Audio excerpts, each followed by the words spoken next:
Okay, it's Trump by a landslide. He got something like 58,000 votes, roughly 15%. Of 723 registered Iowa Republicans took part in the caucuses yesterday. Nikki Haley discovered yesterday she's a woman of color in the wrong party. She thought she could change her name, convert to Christianity, and Republicans wouldn't notice. Iowa kicked off the 2024 presidential elections with its first in the nation caucuses on Monday, and as expected, Donald Trump won big. He won the rural vote, but he also won big in Des Moines. He won in Cedar Rapids, and he won Sioux City, even though he called it Sioux Falls. Remember that? He said, hello, Sioux Falls. You know, he sued so much it's hard to keep his Sioux straight. Nikki Haley did tie him in Davenport, but overall, it's Ron DeSantis who came in a distant second. He's going to stay in the race, even though he has no money. He's going to New Hampshire. Everybody thought he would drop out after Iowa.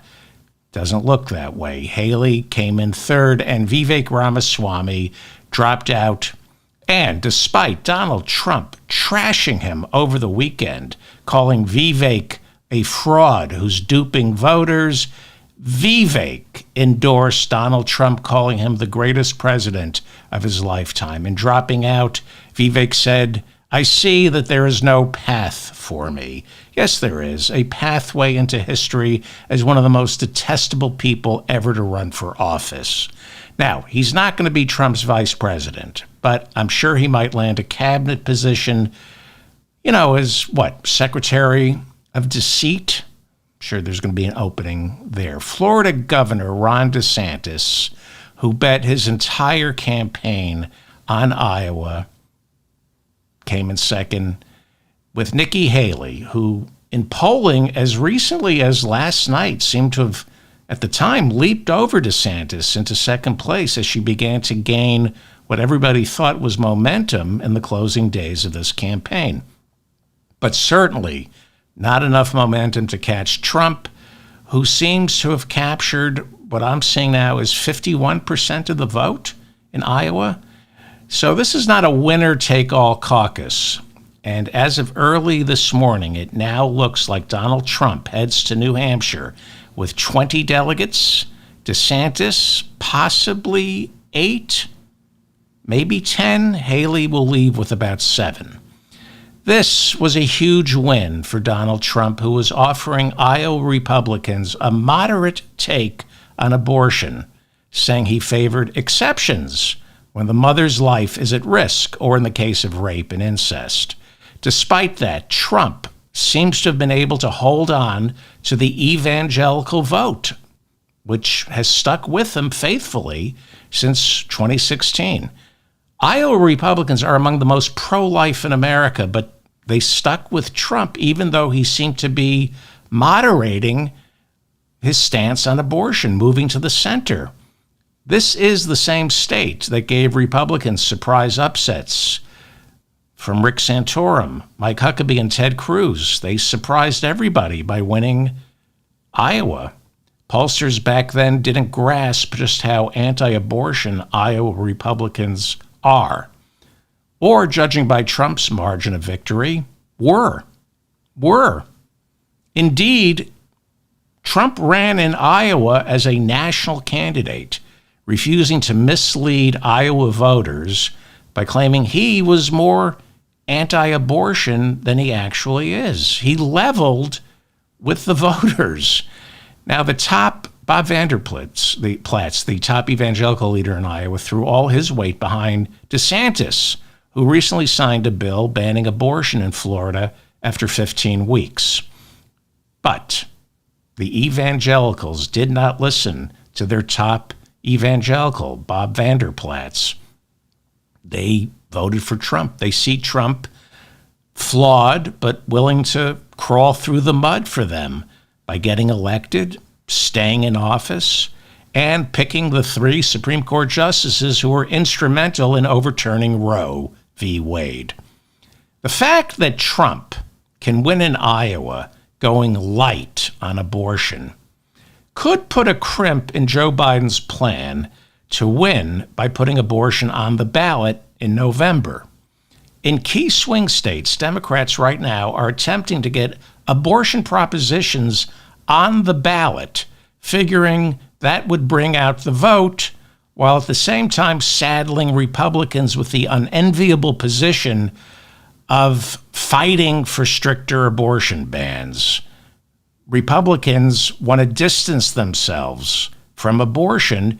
Trump may have helped them do that by winning in Iowa. So, if Trump can win, and of all states, Iowa, he won with a seemingly less discordant stance on abortion, it may make Trump a little more difficult to beat in November. My gut got it wrong. For the past 2 weeks, I've been saying my head tells me Trump is going to win, but my gut told me DeSantis would surprise everyone.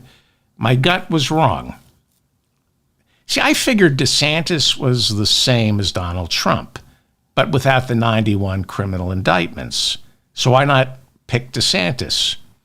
Turns out the 91 criminal indictments are the reasons Iowans voted for Donald Trump. Because this isn't about policy, this is a cult of personality. And of course, fear.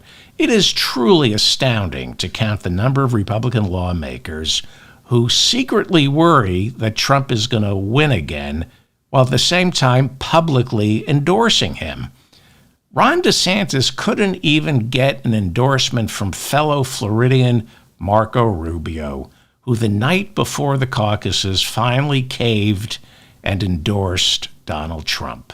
That is the kiss of death, when a Republican senator from your own state is withholding his endorsement, waiting, reading the polls, hoping that you're going to turn it around, but then the night before the caucuses calls you up and says, Ron, there's no way you're going to do it.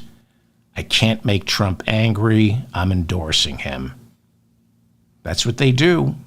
Marco Rubio hates Donald Trump, but out of fear, he comes to him on bended knee, on bended knee. It is fear-based and a cult of personality. Here is how one Trump supporter in Iowa put it yesterday. The other day, Donald Trump said on his first day he's going to be a dictator for a day. I like that. Yeah, I like that. Would you rather have Donald Trump as a dictator for 4 years or re-elect Joe Biden for 4 years? I would rather have Donald Trump. I'd like to see the repeal the Roosevelt law so that he can be a president for a lot more than 4 years. But this country needs a dictator. I hate to say that, but it's the truth.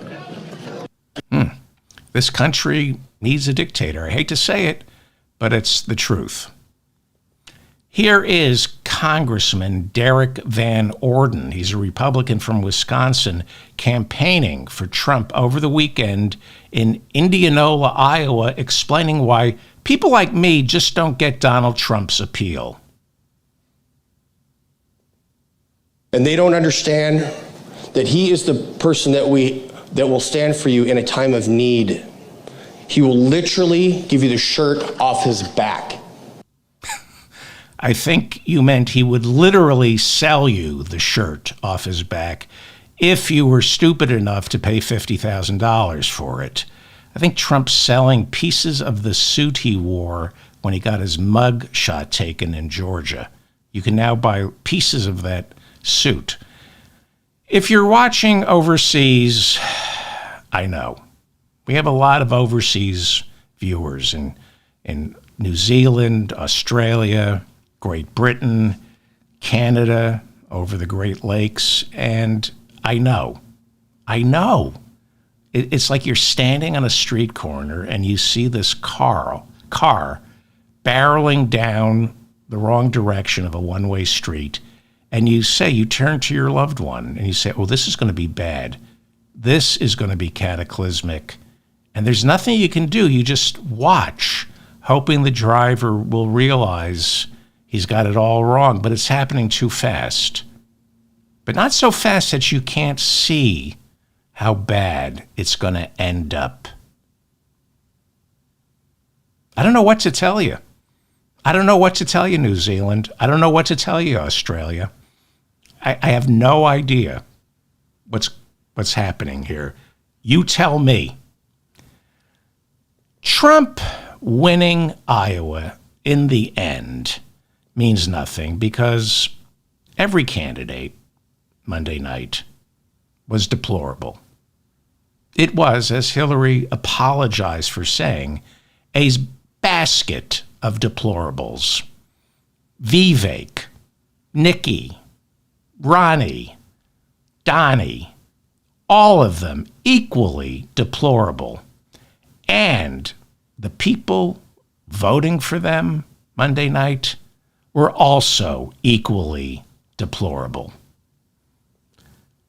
I do have a correction.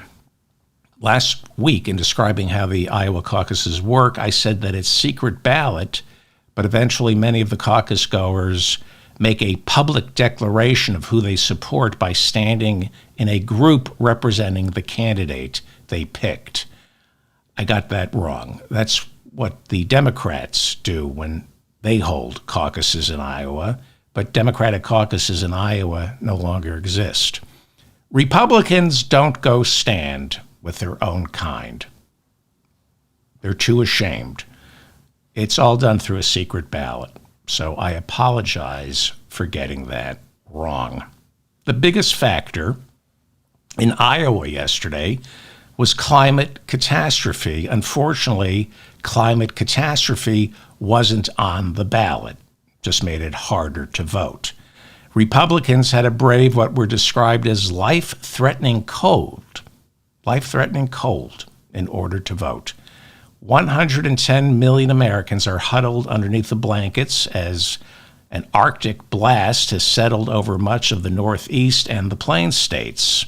Republicans voted on Monday with a wind chill that was reported in some places to be 30 below zero, which is also how Vivek Ramaswamy was polling in New Hampshire.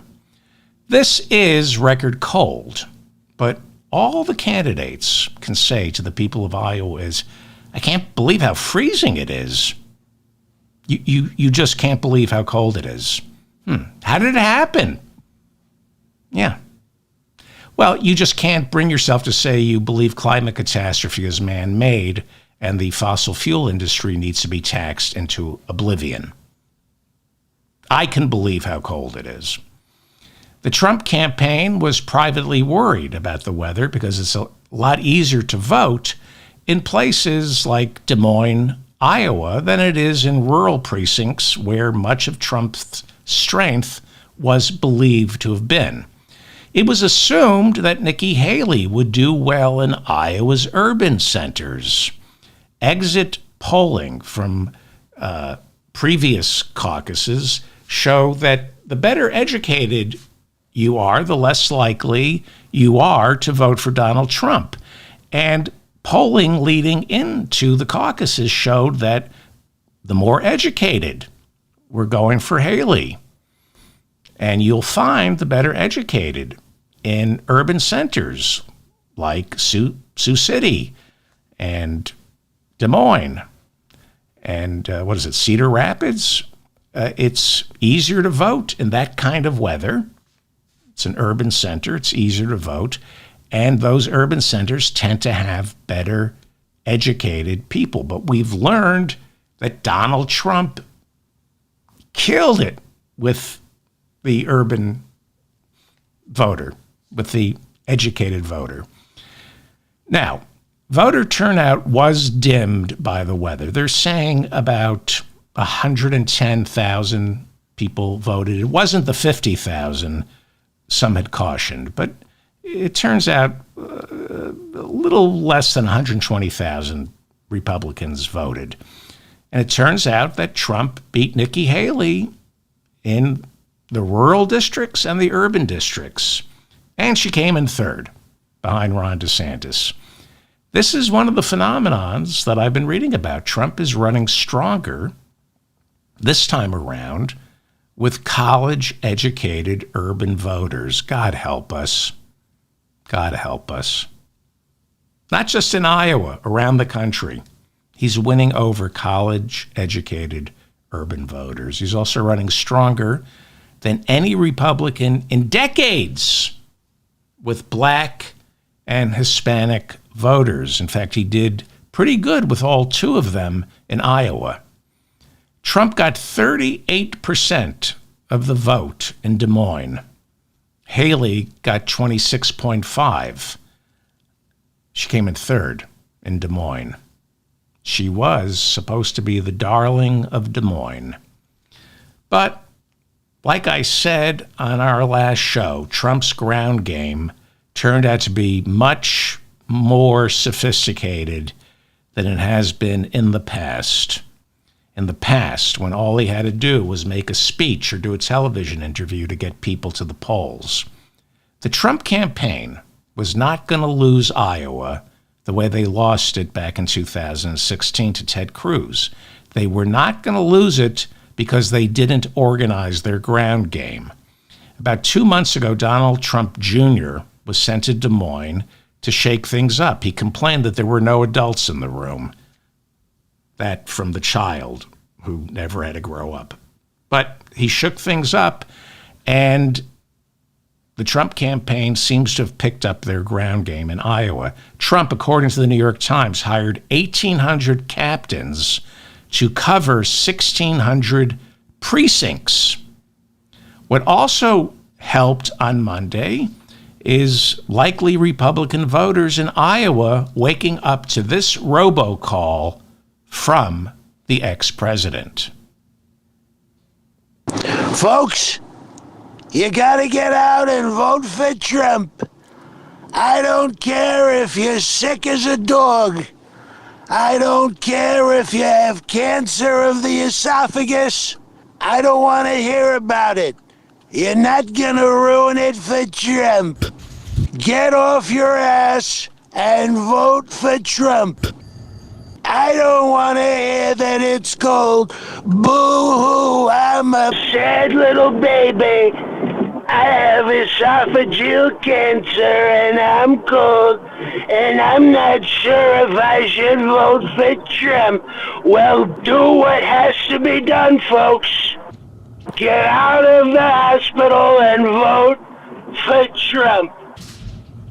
I don't care if you're a hostage in Gaza.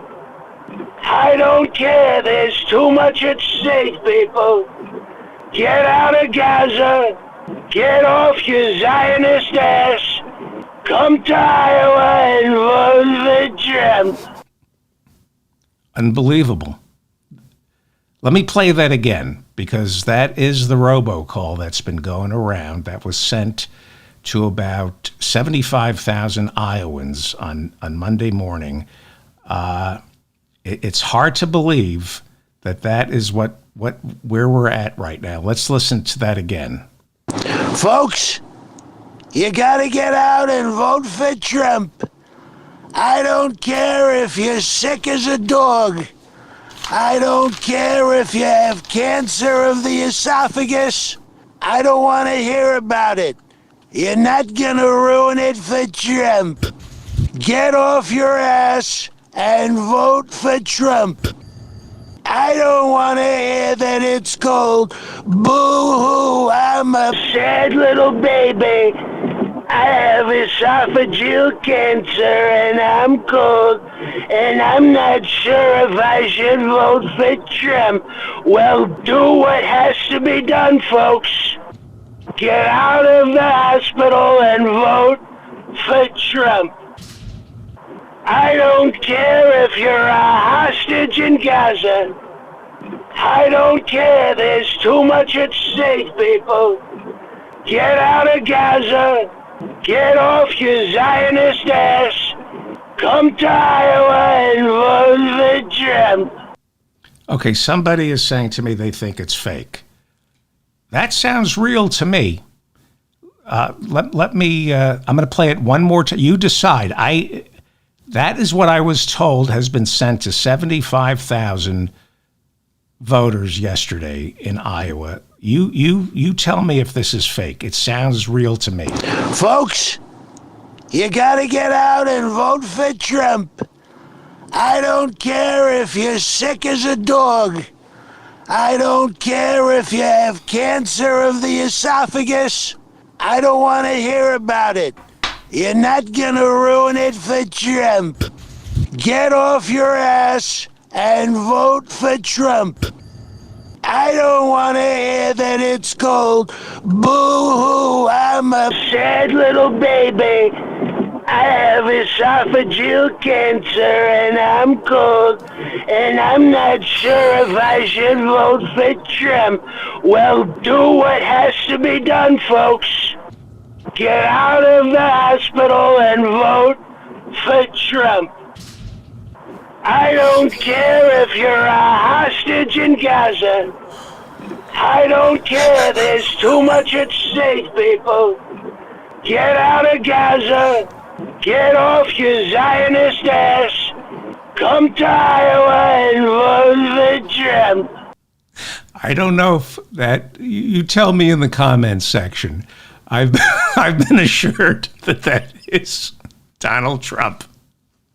I'm going to play it one more time. No, I'll play it at the end of the show. It sounds like Trump to me. Here's the scary thing. I'll leave it up to you to decide if that's really Trump. Let me know in the comments section. This is where we're at. Trump, over the weekend, began using Sammy the Bull Gravano as a character reference. Why shouldn't this be real? None of this is real. If this isn't real, none of this is real. It is all a bad dream. A friend of mine sent that to me, insisting it was real. The first time I heard it, my friend did that. And he said, have you heard this robocall that Trump made? And I started listening to it, and I'm thinking, oh, gee. Then at the end, I'm going, oh, okay, it's my friend. I'm telling you, I could just stop the show and just keep playing that over and over again. It's like Layla. It's like the piano solo from Layla. I could just keep listening to it. Well, it looks like Haley finishing up third in Iowa. Not good for Democrats. How she performed in Iowa was indicative kind of how dissatisfied Republicans were with Trump and DeSantis. According to The Hill, nearly half of all likely Iowa Republican voters who said they were voting for Nikki Haley said they would vote for Joe Biden in November if Nikki Haley did not get the nomination. So apparently there weren't that many Nikki Haley / Biden supporters voting in Iowa on Monday. Laura Loomer is an anti-Muslim MAGA Republican who ran for Congress in Florida back in 2020. She's all in on QAnon, conspiracy theories, and of course, Donald Trump. She tweeted out that Nikki Haley was controlling the weather to make it harder for rural voters in Iowa to cast their ballots. Everybody believed that Nikki Haley was going to win the urban vote. And Laura Loomer said Haley has connections with the military-industrial complex and the deep, dark state. And Laura Loomer says they know how to manipulate the weather. And she said Nikki Haley is manipulating the weather to suppress the vote in rural areas. But the robocall from Trump is fake. I don't know. I'm naive. See, I don't believe that Laura Loomer believes that. I don't believe anybody believes that Nikki Haley can control the weather. Like when Marjorie Taylor Greene talked about Jewish space lasers setting forest fires. I don't believe people are that ignorant and stupid and gullible.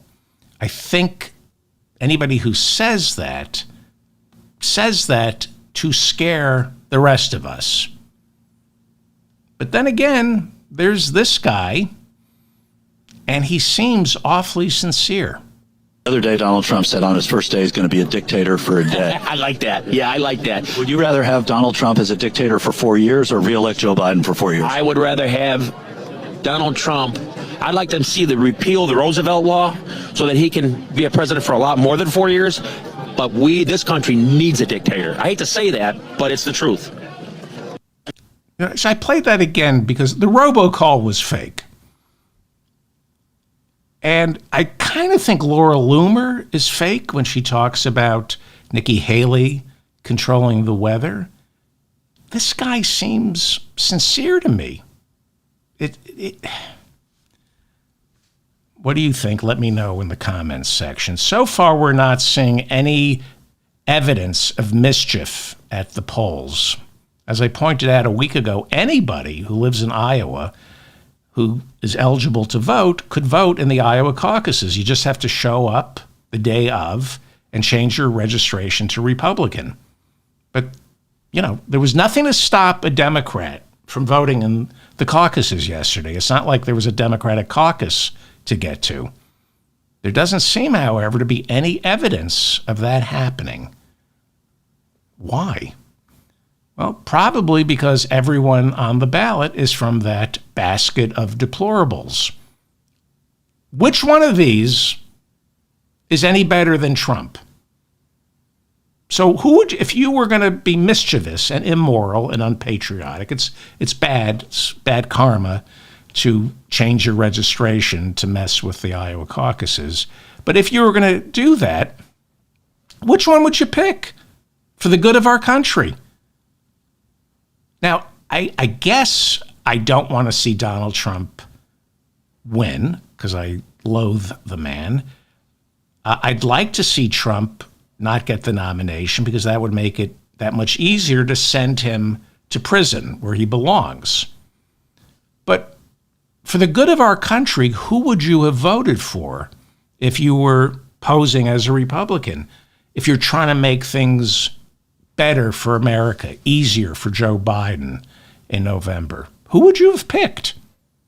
Who do you pick to run against Joe Biden? CBS has a new poll out showing Donald Trump beating Joe Biden in November by only 2 points. Now, considering how poorly Biden's approval ratings are, that's pretty good. That's pretty good. Trump is scary. I'll give you that. But I think we want him on the ballot if you want Joe Biden reelected. Because look at that. Trump has 50% of the vote. The CBS poll shows DeSantis beating Biden in November by 3 points. And that imaginary race is tightening. I've seen DeSantis beating Biden sometimes by more than 8 points. So that is tightening. Haley, she's beating Biden right now by 8 points. And she's been beating him by that margin for months. So we probably want Donald Trump on the ballot in November, but it's giving me an upset stomach. No pain, no gain. No pain, no gain. There's going to be a little pain, and it's going to be scary, but I think we need him on the ballot. I know it's dispiriting to watch Donald Trump have a good night in Iowa. He had a good night. We had a bad day. If you're keeping score, it was a bad day for America.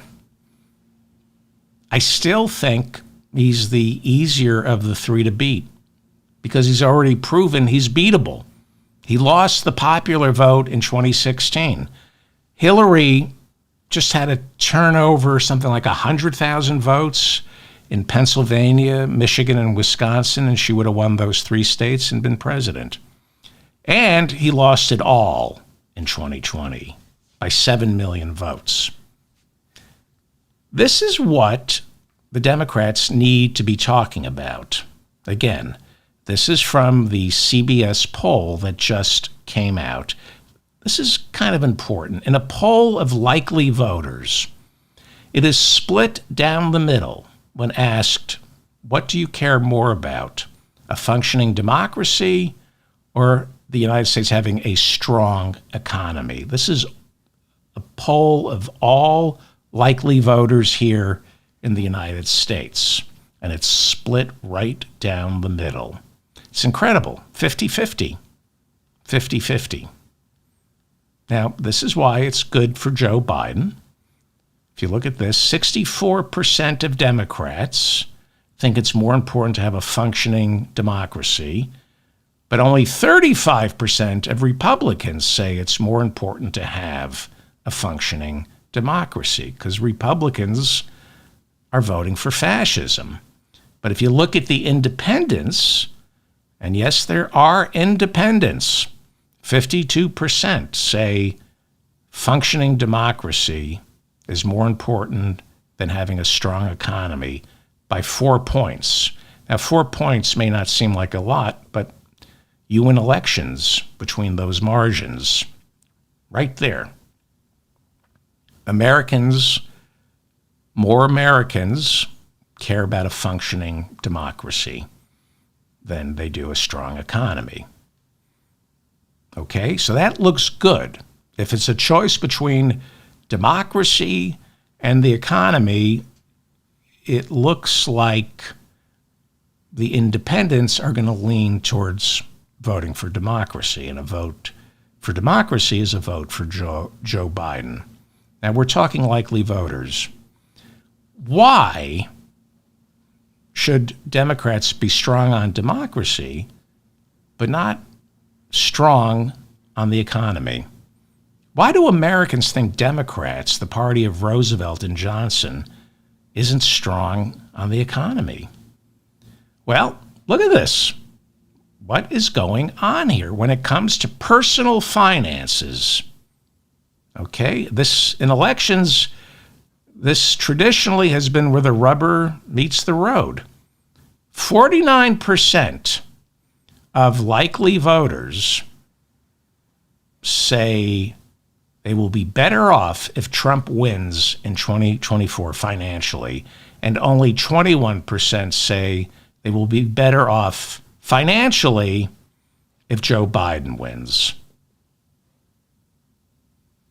Okay? What is going on? What is going on? Is this a messaging problem that Joe Biden has? Because all the yardsticks tell us that Bidenomics is a smashing success. Inflation is coming down to around 3%. We have full employment in this country. Unemployment has been holding steady below 4% for nearly 2 years, and that's considered full employment. The recession everyone predicted never materialized. I think the last quarter, our GDP growth saw something like a 5% pop. Not in decades have we seen something like that. And yet, according to this poll and other polls, Americans aren't feeling it. Why? Well, maybe we're using the wrong yardsticks to measure our economy. Half this country can't come up with $500 for an emergency. Now, that changed briefly in 2021 with the child tax credit expansion, but then when it expired, it went back up. Poverty went back up, and we began hearing that half this country can't come up with $500 in cash for an emergency. I'm not blaming Biden. It was the Republicans who let the child tax credit expansion lapse. Whatever yardsticks they're using in Washington to measure our economy, it doesn't seem to be telling us that half this country can't come up with $500 for an emergency. This economy, and we're seeing it in this poll, this economy, this government doesn't work for half this country. Now, in the past, I've been saying it doesn't work for the people who don't vote. I say with likely voters, the government and the economy works for the people who vote. And I used to believe that when, Obama was saying in 2012 that only 40% of eligible voters vote. But things have changed thanks to Donald Trump.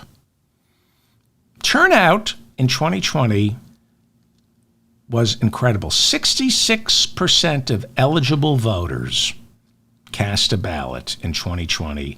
It was a record turnout. Biggest turnout. More Americans voted in 2020 than ever before. More Americans are expected to vote in November than they did in 2020. So do the math. If the economy doesn't work for half the country, and more than half the eligible voters, 66% at least, are going to be turning out in November, Democrats have a problem. Democrats have a problem.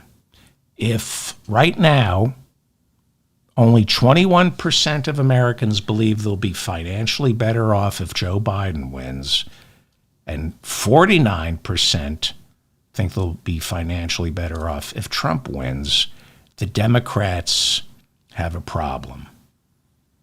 Now, the people who think they're going to be better off under Trump are wrong. How do you tell them that? But maybe they're also going to be, maybe they know that they're not going to be better off if Biden wins, because half this country, with a rip-roaring economy, half this country can't come up with $500 for an emergency. What more do you need to know about our economy when I tell you that half this country can't come up with $500 for an emergency? Now, there are a million excuses that you will be hearing from me for why things are the way they are, because I support Joe Biden and I'm a Democrat. You cannot sell yourself as the party of the middle class the way the Democrats do. You cannot sell yourself as the party of the underdog, the party of unions. You cannot claim you have a record to run on when half this country can't come up with $500 for an emergency. That is the recipe for fascism. If you look up Escoffier and you say, what's the recipe for fascism? That's it. So, a point of personal privilege here, if you don't mind. 4 years ago at this time, I said, we said, everyone on this show said, Bernie supporters said, Bernie said, you defeat fascism by addressing structural economic inequalities. When there is despair, economic despair, you make things right. Otherwise, republics fall prey to con artists who spew faux populism while secretly aligning themselves with the fascists. Fascism doesn't succeed without faux populism. We saw that throughout Latin America, and of course, in Italy, Germany, and with Trump. Trump is not an original. When a vast swath of the population feels left behind, a con artist can always fill the void with fascism. So, again, I do believe democracy and freedom is on the ballot in November. I don't think you win elections asking people to vote for an abstraction like freedom or democracy. I think you win elections by taking care of the people who can't come up with $500 for an emergency. The Democrats, I believe if we just stay the way we are, I think we can win in November. I think we're going to win in November, just going slow and steady. But maybe not. The Democrats need to go big with something. They need to take on the ruling class the same way Donald Trump pretends to be taking on the ruling class. If you talk to his voters and his surrogates, they are taking on Wall Street, the military-industrial complex, the ruling class, the deep, dark state. It's all bull, but they're hitting those touch points, and it's registering with half the people who can't come up with $500 for an emergency. Now, back in 2020, I wanted Medicare for all. Bernie, that's how you defeat fascism. You go big. Right now, the Democrats only have Bernie, and he's not even a Democrat. He only caucused with the Democrats in the Senate. The problem we have, it's not Joe Biden. He's a symptom of a party that lacks the undergirding to prop up another Bernie. You know, had Bernie been elected, well, the banks, the for-profit healthcare industry, the fossil fuel companies, they have their rapacious claws so deep inside the Democratic Party, they never would have let Bernie win. And if he did somehow win, they would have never let him succeed. They would have sabotaged Bernie the same way Tip O'Neill and Ted Kennedy sabotaged Jimmy Carter.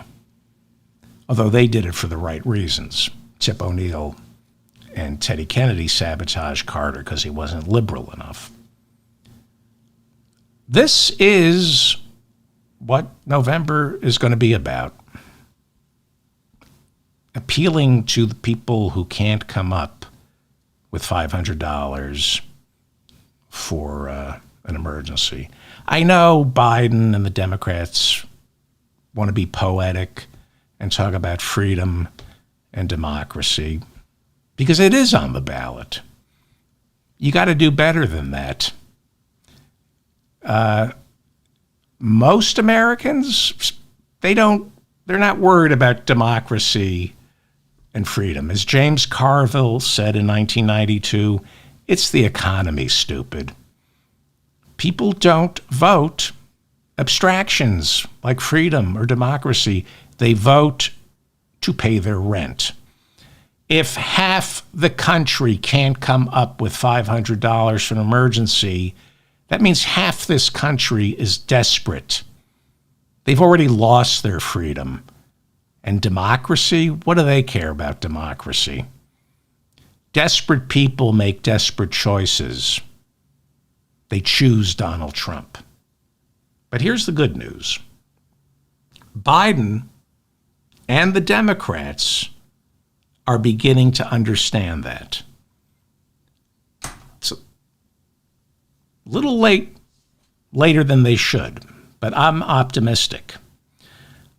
There is no question that right now, the Democratic Party is the furthest to the left it's been since Walter Mondale ran against Reagan in '84, and it's successfully to the left. It hasn't been this successfully to the left since Lyndon Johnson.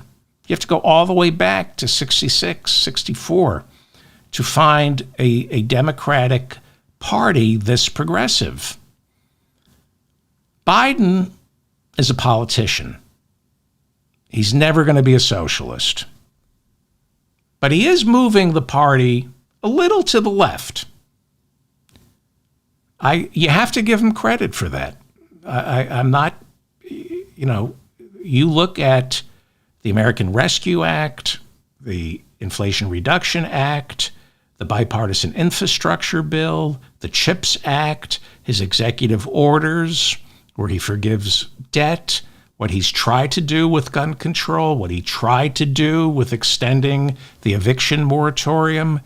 He's tried to do a lot of things.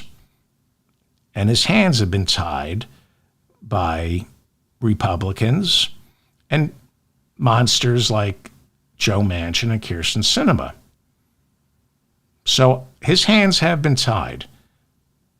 But I also have no doubt that Joe Biden spoke privately with Joe Manchin, and kind of encouraged him to sabotage much of Build Back Better, Bernie's Build Back Better. I have no doubt that Joe Biden, who talks way too much, I have no doubt that, senator to senator, he was talking to Joe Manchin, and he complained about how far to the left Bernie is dragging his party. And I think that. I don't think Joe Biden said, go ahead and sabotage Build Back Better. But I have no doubt that Joe Biden said to Manchin, I hear you, man. I hear you, man. I think he gave Joe Manchin just enough courage to gut Build Back Better, leaving Biden with no choice but to push the Inflation Reduction Act, which compared to Build Back Better is just okay. If you compare Build Back Better to the Inflation Reduction Act, Build Back Better is the New Deal, and the Inflation Reduction Act is just okay. But compared to nothing, the Inflation Reduction Act is the most progressive piece of legislation we've seen since Lyndon Johnson. Cannot be debated. It's a fact. So the Democrats are going to have to run on their record, the Inflation Reduction Act, the CHIPS Act. They have a lot to run on.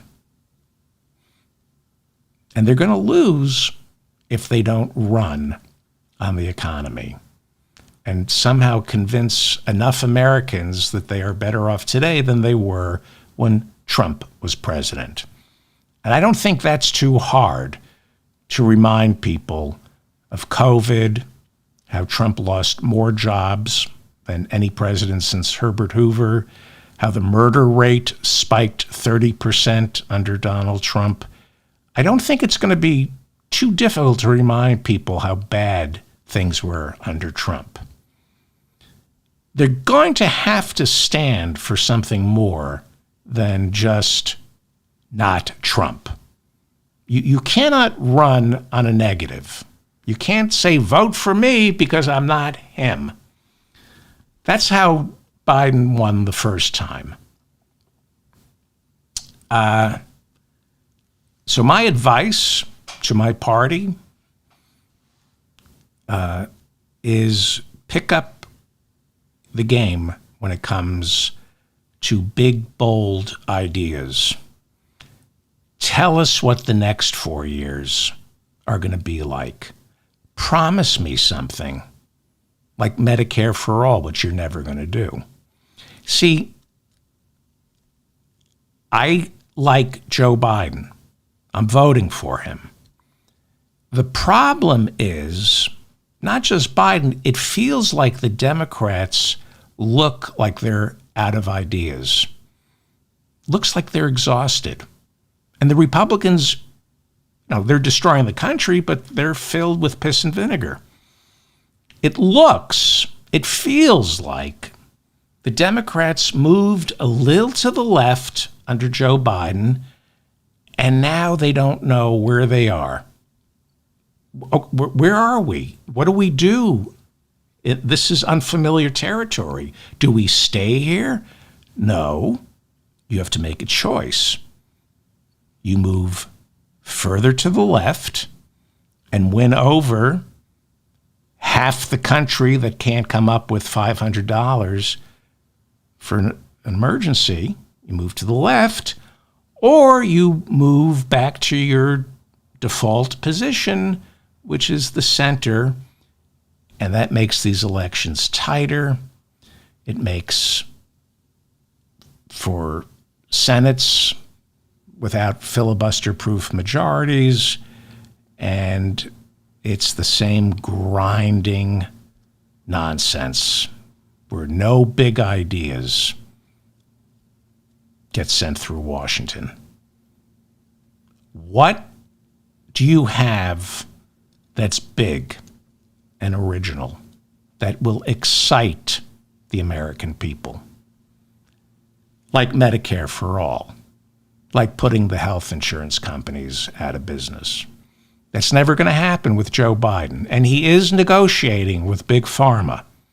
He's doing things. It's incrementalism.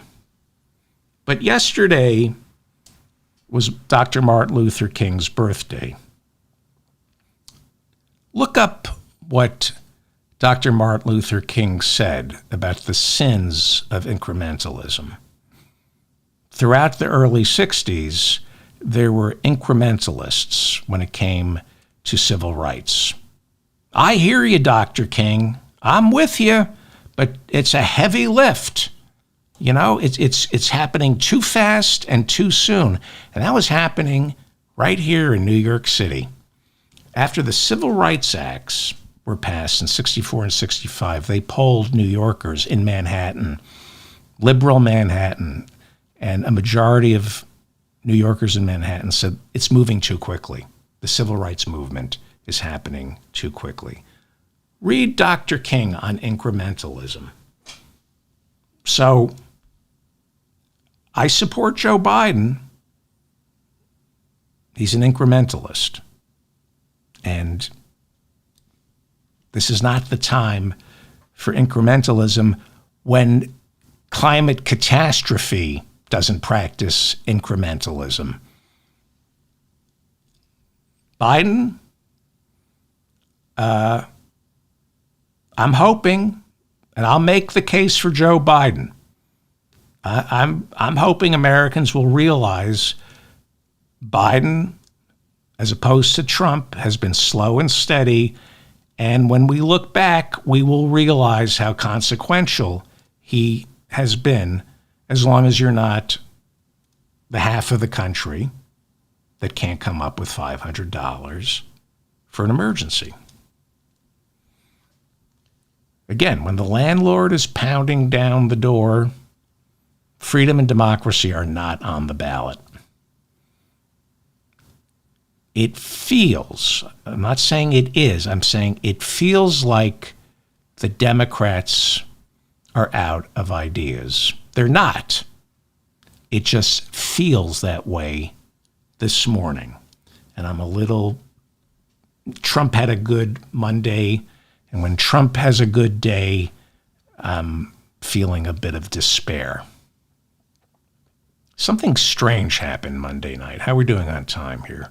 Something very strange happened Monday night. Now, I was expecting Donald Trump to claim he was robbed at the polls. We were all expecting Donald Trump to claim fraud at the polls, even if he won. I was expecting him to say, I would have had a much bigger margin if the other side didn't cheat. That's his default position. We saw that in 2016 when Ted Cruz beat him in Iowa. This is from February 3rd, 2016, Trump tweeting that Cruz should be disqualified because he cheated. He's a total fraud. This is right after the Iowa caucuses. Then he said the Iowa caucuses should be held all over again. But this time around, it was Ron DeSantis who came in second, who ended up being the crybaby. You know, Ron DeSantis is a bully. And with bullies, it's always somebody else's fault, never their own.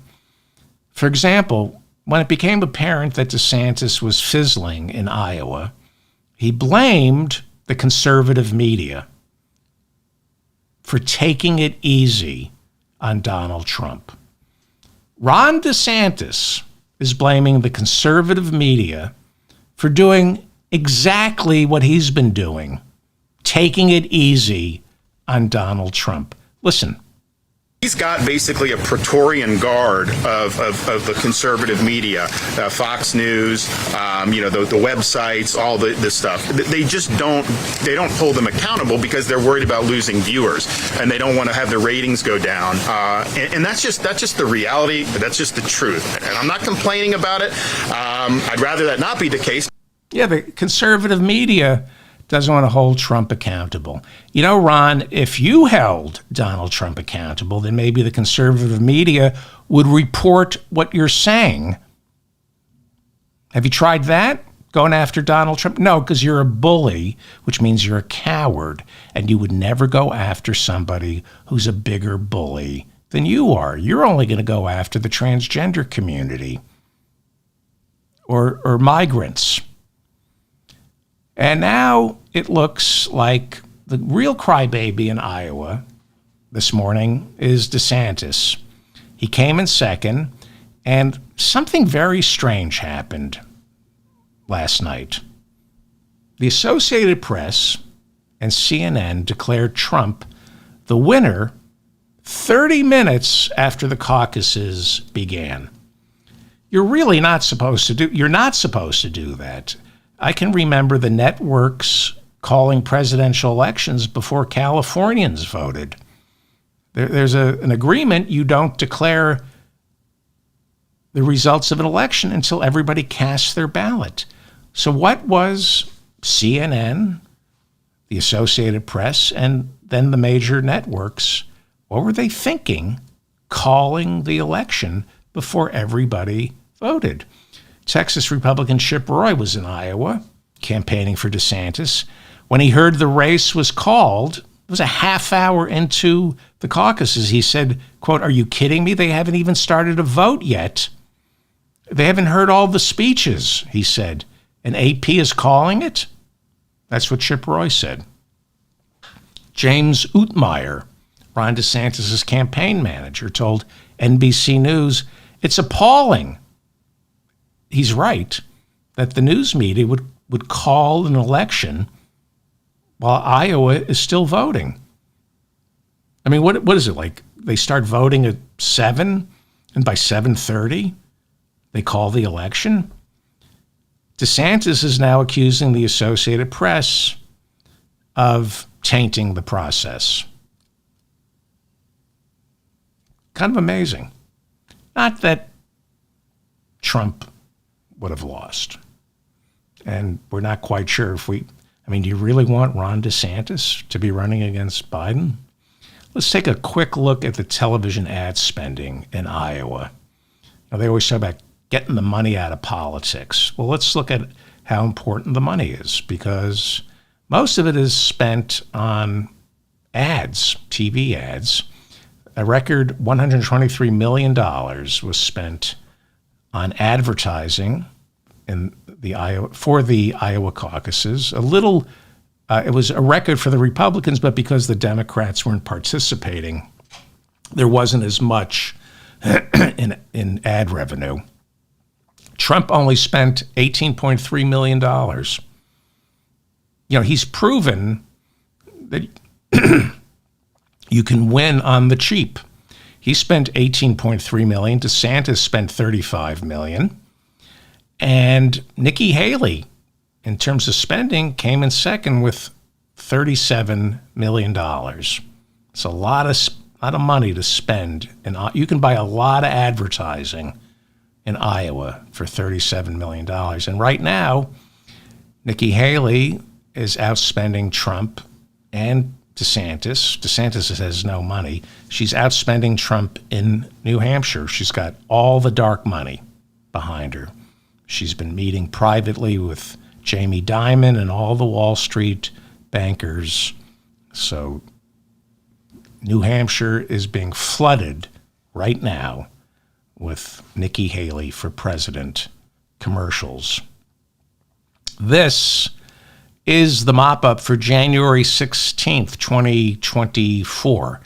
Thank you for finding me. I'm David Feldman. Please like this video so I remain in your feed, and help me out by sharing this program with your friends via social media or through an email or a text message. Just copy and paste the link to this episode and share it. This is an audio podcast, so please take me with you on your next drive, your next commute, your next walk, while you're cleaning the apartment or taking care of a loved one or trying to fall asleep, by downloading this wherever you get your audio. And please subscribe to this channel as well as my newsletter. And as always, I urge you to leave comments. You know I read all your comments. Did I tell you to like and share? I think I did. That's the best way for me to remain in your feed, is if you like and share these episodes, then I'll keep showing up in your feed. This is a completely grassroots enterprise. Nobody's helping me other than Robert Smigel and Sam Cedar. So, and it really, the listener is, you're the one. If this show is growing, it's because of the listeners who have gotten the word out. So thank you for sharing. As I said, Monday was a national holiday, Martin Luther King's birthday. He was born January 15th, 1929, killed before he even made it to 40.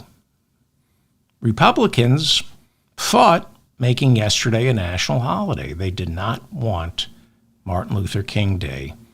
And now they've embraced Dr. King, but their version of Dr. King. Republicans are rewriting who Dr. King is. For example, they lie and say Dr. King was against affirmative action because he wanted everyone to be judged by the content of their character, not by the color of their skin. So let's straighten that out. He wanted black people to be judged by the content of their character, not by the color of their skin. He dreamed of a day when nobody was judged by the color of their skin, but he believed in affirmative action. He believed in quotas. In fact, he demanded quotas. Google Operation Breadbasket was a program Dr. King set up in Atlanta, Georgia back in 1962, where he, along with other ministers, demanded that black people refuse to patronize any businesses that refuse to hire black people. Using the power of the pulpit,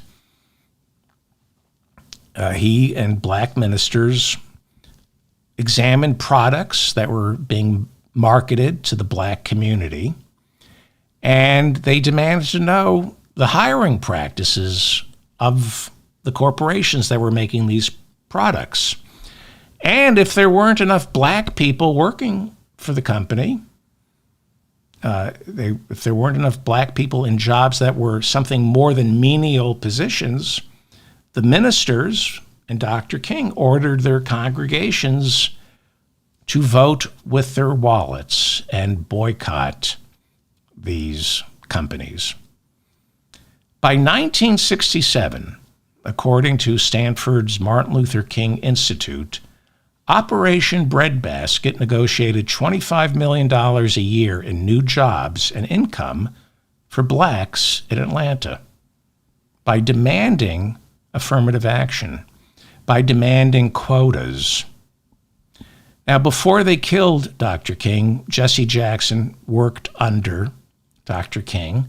Jesse Jackson won, the year before Dr. King died, the Reverend Jesse Jackson won 2,000 new jobs that were worth $15 million a year in Chicago's black community after he, working off Operation Breadbasket, pressured the Chicago dairy industry, as well as Coke and Pepsi, to start hiring black people. So nice try on the whole Martin Luther King opposed affirmative action thing. You know, if you repeat a lie long enough, Republicans, conservatives believe it. He was for quotas. He was for affirmative action. And he was for class struggle. He was for uniting all the poor, white and black. He was for class struggle. And he was against the Vietnam War. We should be talking more about him.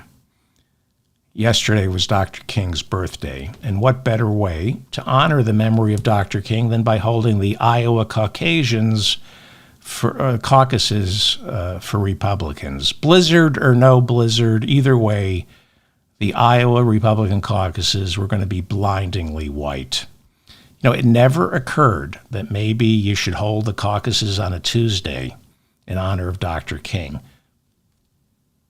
But then again, not the worst idea to hold elections on Dr. King's birthday, since the Selma to Montgomery March was all about guaranteeing the right to vote. In honor of Dr. King and John Lewis, I've decided to show you some of the brave Americans who live in Iowa who fought for our democracy over the weekend. Thank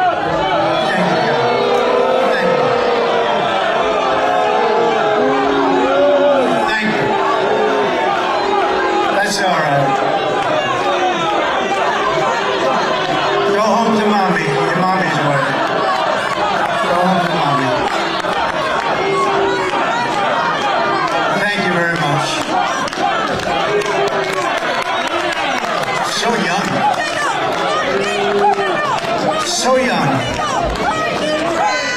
It always has excitement.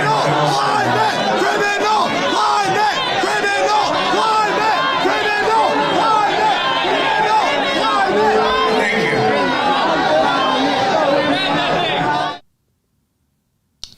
Good Americans. What did you do, as they say, to stop fascism? What are you going to tell your kids? Going into a room filled with those white people and doing that? That's good people. No injuries reported after Houthi rebels hit a U.S.-owned ship off the coast of Yemen with a missile strike. The Houthis are currently fighting a civil war where they control most of Yemen and are backed by Iran, turning Yemen into a proxy war against Saudi Arabia, which borders Yemen and supports the government in exile that had been overthrown in 2015 by the Houthis. Boy, I really worked on that sentence. I really wanted to explain what's going on in Yemen. And that tracks, but it's impossible to understand. I really sat and chewed over that sentence. The Houthis are currently fighting a civil war where they control most of Yemen and are backed by Iran, which is turning Yemen into a proxy war against Saudi Arabia. Saudi Arabia borders Yemen. Saudi Arabia supports the government in exile that had been overthrown in 2015 by the Houthis. If you can understand that sentence, I tried to write it clearly, and I failed. The Houthis, like Iran, are Shia Muslims. Saudi Arabia and the Yemen government in exile are Sunni. Before the civil war, which has killed more than 160,000, Yemen was majority Sunni. The Houthis, besides siding with Iran, are also siding with Hamas. The United States holds Iran responsible for supplying the Houthis with the missiles. Houthis have declared themselves part of an axis of resistance against America and the West, including Israel, and has openly aligned itself with Hezbollah in southern Lebanon, which, like Hamas, gets its financial and military support from Iran. And if you can follow any of that, you could probably become Donald Trump's Secretary of State. I think that's all that's required, is to just keep any of that in your head. U.S. Central Command reports that American jet fighters on Sunday knocked an Iranian-built cruise missile out of the sky that had been fired by Houthi rebels towards the USS Laboon, stationed in the Red Sea. This is how wars start, because it takes years to figure out what's going on in Yemen and who the Houthis are and why they're aligned with Iran and why they're fighting Saudi Arabia. And by the time you sort it all out as an American citizen, 75,000 of our soldiers are dead and 3 million Arabs have been killed. You know, this is a perfect place to launch a war, because you can argue facts, not whether or not we should be fighting over there. You can just argue facts and history. And that's perfect for the people who sell weapons. President Biden sent U.S. naval assets into the region after fighting commenced between Israel and Hamas on October 7th. This is how wars start, right? We send the USS Laboon to the Red Sea, and then it gets sunk. And remember the Maine. Do you remember the Maine? The Houthis are firing both Chinese and Iranian-made missiles. And this proxy war, like Ukraine is a proxy war, is turning into a proving ground to see how all these weapons work in real-life situations. It's a proving ground for China, Iran, for Israel, and the United States. The United States is having an opportunity to test its anti-missile program. In many ways, the victims on the ground are considered by some to be nothing more than lab animals. You cannot test weapons in a vacuum, they say. You have to see how they work in a real-life battle, they say. Or you can stop these wars from happening. One Israeli is dead, 17 injured after 2 Palestinians from the West Bank stole a car, I believe it was 2 cars, and drove over residents in a suburb of Tel Aviv. Hamas praised the attacks.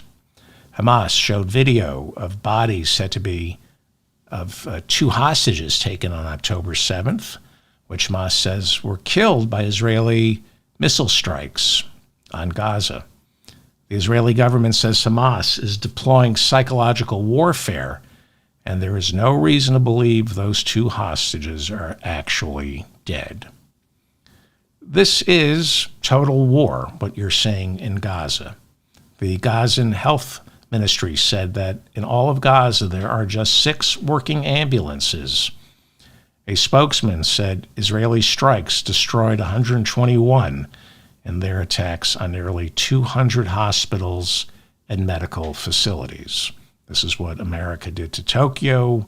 This is what the Allies did to Dresden. This is called total war. That is the definition of total war. The World Health Organization says of the 36 hospitals in all of Gaza, 15 are now functional.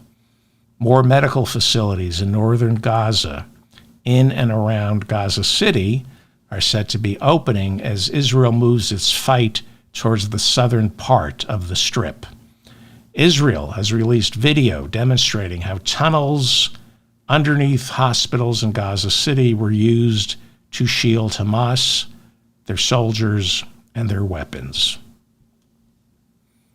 Jury selection begins Tuesday in the E. Jean Carroll trial here in New York City, where Donald Trump once again goes on trial to determine how much he has to pay E. Jean Carroll for defaming her after she filed a civil lawsuit claiming he raped her. Last year, a jury ruled that Trump was civilly liable for attacking her inside a department store changing room. That was back in 1996 when he raped her. E. Jean Carroll filed the lawsuit in accordance with the New York Adult Survivors Act, which briefly lifted the statute of limitations on sexual assault so the victims could sue for damages. The jury awarded her $5 million in damages, partially for the assault and partially for Trump defaming her reputation when he accused her of being a con artist. In this second trial, E. Jean Carroll is seeking an additional $10 million in damages, partly caused by Donald Trump calling her a whack job during a CNN town hall the day after he lost the first lawsuit against her. Oh, by the way, we have a poll in our live YouTube chat room, and the question is, who do you think will be easiest for Biden to beat? Trump, Haley, or DeSantis? Kind of curious what other people think. If you want Joe Biden to win, I'm not sure a lot of people in my chat room want Joe Biden to win, but if you wanted Joe Biden to win, who do you think is easier to beat, Trump, Haley, or DeSantis? That's the poll. So if you're watching me live, please fill that out. I'm kind of curious. Trump's lawyers asked the judge in the E. Jean Carroll defamation lawsuit to delay the trial so the former president could attend his mother-in-law's funeral in Florida. The judge denied the request, saying it wasn't necessary for Trump to be in the courtroom today during jury selection. Lawyers for E. Jean Carroll filed a motion accusing Trump of lying about the hardships imposed by his mother-in-law's funeral. They pointed out that Trump has a campaign rally scheduled on the same day. Yes, he's grieving with Melania. Joe Tacopina, Trump's attorney in the first E. Jean Carroll trial, announced he will no longer be representing Donald Trump.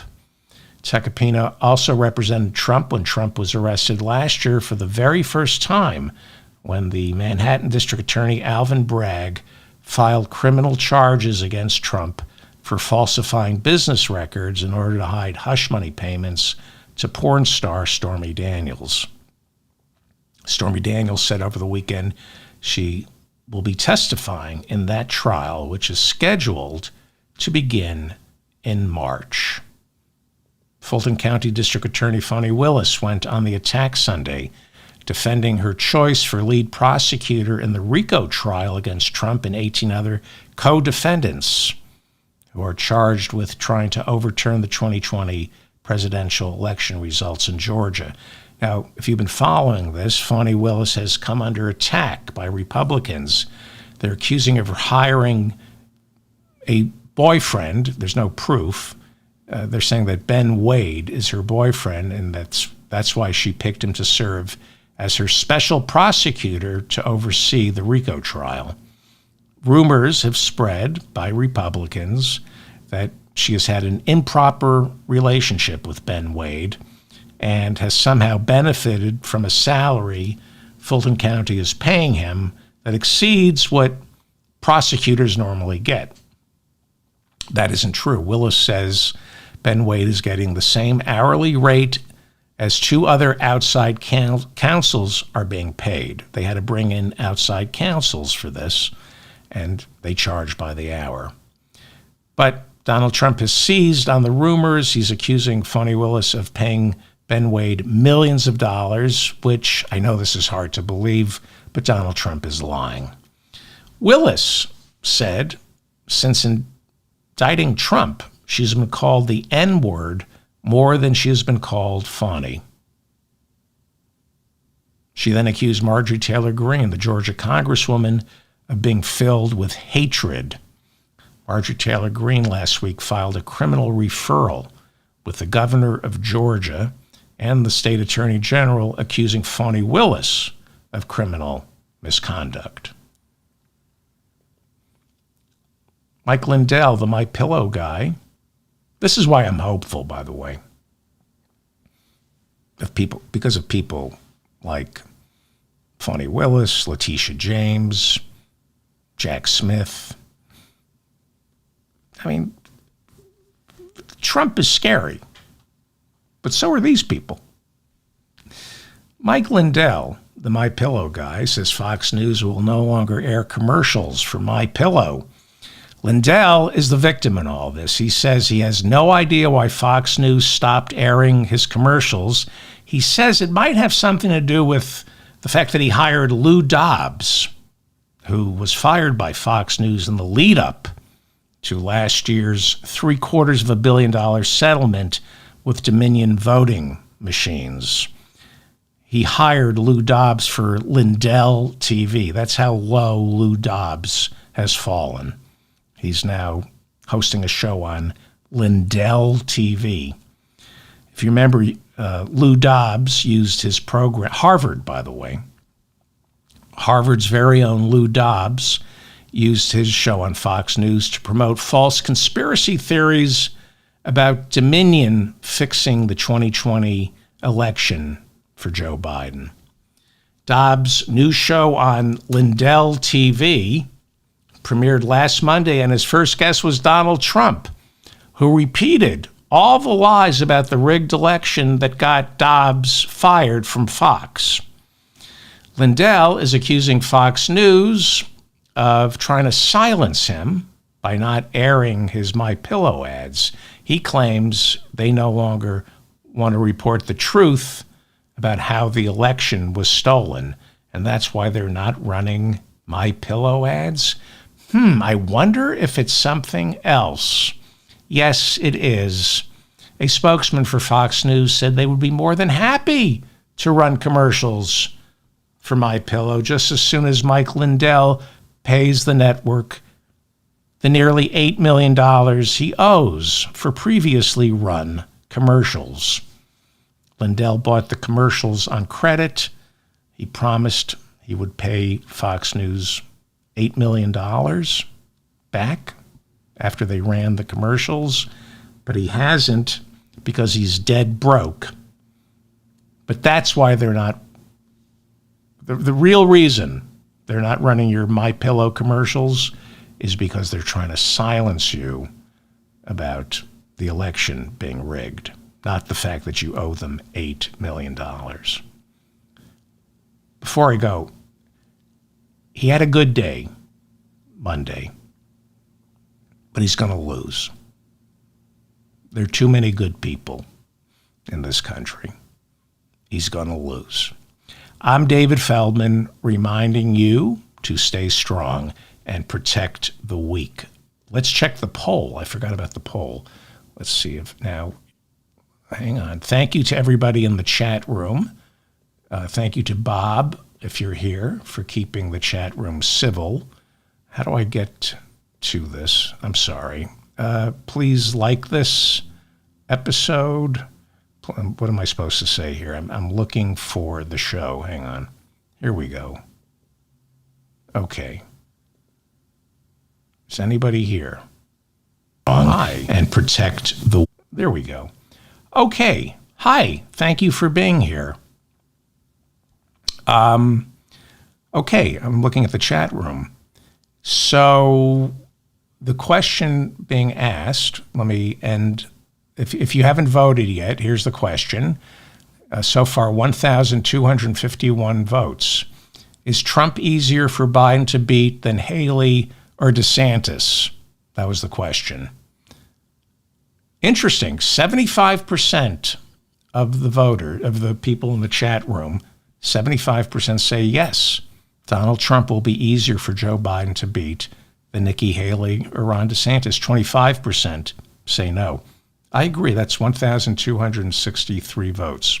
Thank you for participating. And let me look at the chat room. Thank you.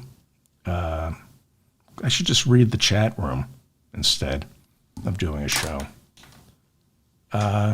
Okay. I think that covers everything, right? Thank you so much for putting up with my nonsense.